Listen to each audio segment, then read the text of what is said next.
we meet with investors on the real estate side, and they're like, I want to go flip it.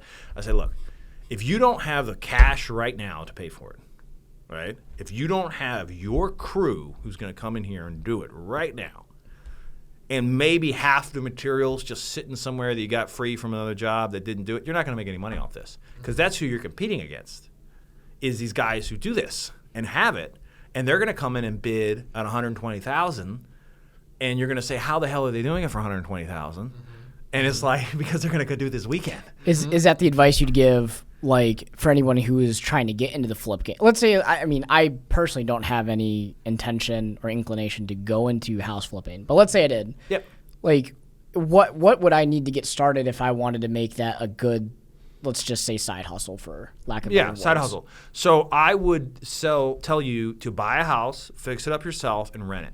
Like, am I buying cash? Am I financing it? Like, so you can finance it. You finance it. Doesn't really matter, right? Buy, finance a townhouse, like a 3-bedroom townhouse. You know, that'd be kind of a safer bet, right?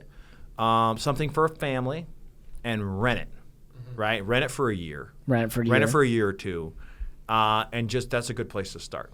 But also fix it up yourself so that you learn. Fix it up. Learn everything you need to do. So you could be the handyman as well and learn. So on the next one, if it's just simple laying down floor, throwing in some paint and carpet, simple stuff, you could save some thousands, right, in labor by just doing it yourself. And you make the money. There's some equity in the property now, right? So you make your money on the buy. So I would always say you want to find the cheapest house in the most expensive neighborhood, right? So there's value. So for instance, if you have an area where they're renovating houses, it's downtown Cleveland, people are putting a lot of money, you know, you've got Dan Gilbert doing stuff, so it looks like this area is going to come up. You can find a townhouse for 30, 40, 50,000, something reasonable. You say, perfect. There's a lot of people who are coming here. I can rent it for a good amount of money.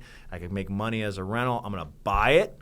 I'm going to put some money into it. I'm going to do some of the work myself. I'm going to, you know, make sure I have some equity when this thing's done. I'm going to rent it for 3 to 5 years, maybe 2 years. And then if I do go to sell it, I know there's some margin in there.